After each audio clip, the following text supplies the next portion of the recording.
In this video, we'll study 3 styles of leadership. It's a very important question. Please listen to it carefully.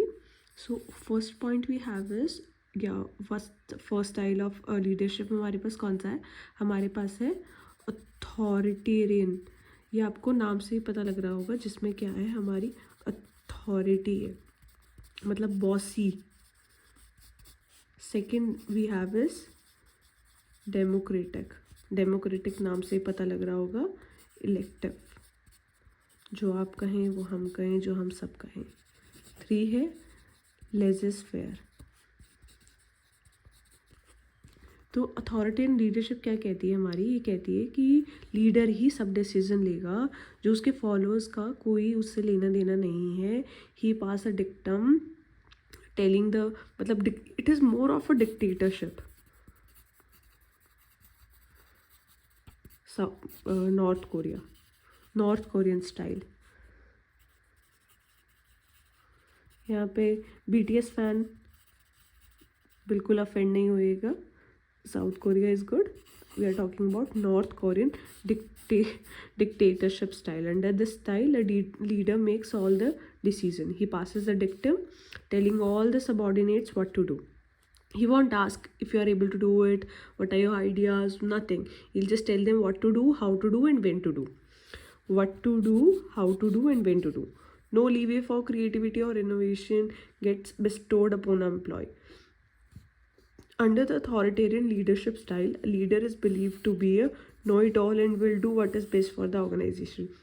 ये मतलब वो लोग होते हैं ना कि हमें सब पता है, हमें सब आता है, हमें किसी की कोई ज़रूरत नहीं, हम ही बेस्ट हैं, मुँह मियाँ मिट्ठू.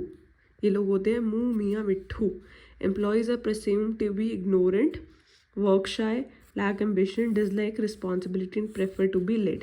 अब क्या होता है ना, जब आपको सारी ज़िंदगी बताया जाए, अब आपको ये करना है, ये करना है, ऐसे करना है, ऐसे करना है, अब उठना है, अब सोना है, तो क्या होगा, एक पॉइंट आएगा जब आपका खुद का दिमाग ही चलना बंद हो जाएगा. और दिमाग चलेगा तो आप क्या सोचोगे, अरे क्या बताना, हमें कौन सुनेगा. तो क्या हो जाते हैं एम्प्लॉयज़ हमारे, इसमें क्या हो जाते हैं, इग्नोरेंट. ये पूछ सकते हैं कि अथॉरिटेरियन लीडरशिप स्टाइल कैसे मैनेजमेंट को अफेक्ट करता है एम्प्लॉयज़ को. इग्नोरेंट हो जाते हैं, शाय हो जाते हैं, वर्क को लेके एम्बिशन नहीं रहता है, क्योंकि उन्हें पता है मेहनत करेंगे फिर भी कुछ नहीं मिलेगा, लीडर का ही डिसीजन लास्ट होगा. रिस्पॉन्सिबिलिटी लेना नहीं चाहते हैं. और prefer to be led. Prefer to be led का मतलब होता है कि वो चाहते हैं कि बस अब जो चल रहा है वैसे ही चलता रहे, हमें हमारा लीडर बताता रहे अब क्या करना है. They are not trusted to do what is beneficial for the organisation. अब क्या है, जब उन्हें ये बताया जाएगा फर्स्ट स्टेप ये है, सेकंड ये है, थर्ड ये है, फोर्थ ये है, तो वो 5th स्टेप पे जाके अपना दिमाग क्यों चलाएंगे. वो ये कहेंगे जैसे चल रहा है चलता रहे. Against it's conspicuous flaws, authoritarian leadership is befitting to situation where there is little time for group decision making or where the leader is the most knowledgeable member of the group. अब क्या होता है, हर एक चीज़ की exception होती है. ऐसे इसकी एक्सेप्शन है कि इतनी कमियां होने के बाद भी कभी कभी ये बहुत अच्छा रहता है कि कोई आपसे पंगा नहीं ले पाता है, सब आपसे दूर भागते हैं. समझ रहे हो. Authoritarian leadership is befitting to situation where there is little time for. अब क्या होता है ना, मान लो आपको कोई डिसीजन लेना है कि कितना अप्रेजल दिया जाएगा इस बार सब एम्प्लॉयज़ को, तो मैनेजर्स की मीटिंग बैठेगी, ये होगा, अच्छा नहीं इतना देते हैं, नहीं इतना देते हैं, नहीं इतना एवरेज देते हैं. लेकिन अब ये टाइम आ गया है कि ऐसी कोई सिचुएशन आ गई है कि अब लॉकडाउन लगने वाला है, तो आपको एम्प्लॉयज़ को वर्क फ्रॉम होम देना है या वर्क फ्रॉम ऑफिस देना है या क्या अरेंजमेंट करना है आपको इमीडिएटली. आज 8 बजे बंद हो जाएगा सब. तो वो क्या होता है, इस तरह की सिचुएशन पे इम्प्रॉम्प्टू सिचुएशंस हम इन्हें बोल देते हैं. इम्प्रॉम्प्टू मतलब जो एकदम से ऐसे प्रॉम्प्ट्स आते हैं ना आपके पास ऊपर, हाँ, तो इम्प्रॉम्प्टू सिचुएशन कि जहाँ पे ग्रुप डिसीजन मेकिंग का टाइम नहीं है, जहाँ पे लीडर के पास ही सबसे ज़्यादा नॉलेज है, तब ये बेस्ट फिटेड होता है. नेक्स्ट है हमारा डेमोक्रेटिक स्टाइल. अपना बेड़ू का स्टाइल में, इंडियन स्टाइल में, मतलब हम खुद ही चुनेंगे कि हमारा लीडर कौन है.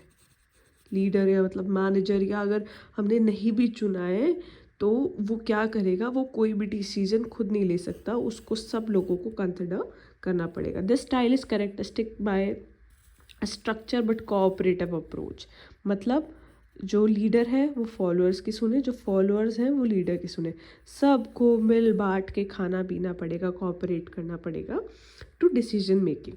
It focuses on group relationship and sensitivity to people in the organisation. ये क्या चाहते हैं, मतलब सबके रिलेशनशिप अच्छे रहे, और it is a sensitive way of building a organization. This type of leadership style um, so sorry. This type of leadership style fosters professional competence. Subordinates are encouraged to express their ideas and make suggestions. However, shared decisions are not likely to occur in all aspects of organization operation. Democratic leaders sell a vision. They tend to be warm, confident, friendly. क्या होता है, क्या difference है कि ये अपना vision cell करना चाहते हैं, ये चाहते हैं लोग और आएँ, इनको इम्प्रूव करें, इनके आइडियाज़ को इम्प्रूव करें. They are warm, confident, friendly. Democratic leadership style encourages employ participation and professional growth. अगर किसी कंपनी को ग्रो करना है तो उन्हें उनके एम्प्लॉयज़ को भी सुनना होगा. ये लीडर है, ये उसके फॉलोअर्स हैं. और लीडर इस जो हमारा ऑटोक्रेटिक था वो कैसे था, मतलब जो हमारा अथॉरिटेरियन था, मतलब जिसे ऑटोक्रेटिक भी बोल देते हैं, वो कैसे था कि ये लीडर है, लीडर बताएगा उसके फॉलोअर्स को कि ऐसे ऐसे ऐसे करो. लेकिन इसमें क्या है, लीडर अपने फॉलोअर्स को बताएगा और साथ ही साथ फॉलोअर्स की सुनेगा. ये डिफरेंस है. It is well suited in environments where people have high level of expertise like software engineers, lawyers, doctors, mature teachers, etc. The democratic leadership style promotes greater job satisfaction and improved morale. आप office जाते हो, आप सोचते हो अरे यार इसको ऐसे कर सकते हैं, इससे ऐसे अच्छा होगा, तो आपको लीडर बताते नहीं इस पर थोड़ी चेंजेस की ज़रूरत है, फिर आप फिर सोचते हो, फिर लीडर आपको अप्रिशिएट करता है तो आपका मन करता है और इन्वॉल्व होने का. आप सेटिस्फाइड रहते हो कि आपका व्यू कहीं पे काउंट किया जा रहा है.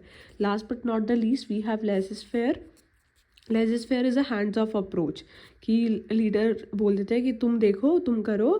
अ leader trust his employ and gives them power to use his skill and accomplish the organisation goals.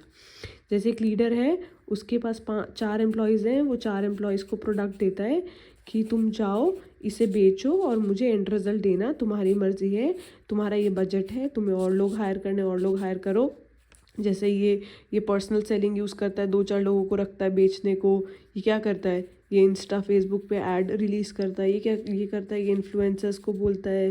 ये क्या करता है, ये खुद जाता है कॉलिंग के थ्रू, मैम आप ये लेंगे, door to door. This A true leader trusts his employee and give them power to use the skill and accomplish the organization goal. But this is not a one-size-fits-all approach. Only individuals with high internal motivation and requisite skill set can work under this minimalistic leadership style. अब क्या होगा ना कि अगर आलसी निकला, नहीं मैं तो बेचूंगा ही नहीं, कह दूंगा 4 दिन बाद सर बिका ही नहीं, ऐसे नहीं होता. इसमें एक अच्छे ट्रस्ट की ज़रूरत है, एक अच्छे मोटिवेशन की ज़रूरत है, एक अच्छे स्किल सेट की ज़रूरत है, इतनी मिनिमलिस्टिक लीडरशिप स्टाइल में. On the other hand, if employees are not skilled or lack motivation, in this case, the style will drive the productivity of the organization into ground. अगर चारों के चारों निकम्मे निकले तो ये लोग तो कंपनी ही बंद करा देंगे. तो this was our topic of the day. 3 stages of leadership. Authoritarian, that is dictatorship, आप इसको ऐसे याद करिए, डेमोक्रेटिक अपना इंडिया, और ये लेज़र-फेयर अपना मस्त, जिसको जो करना है करे. This is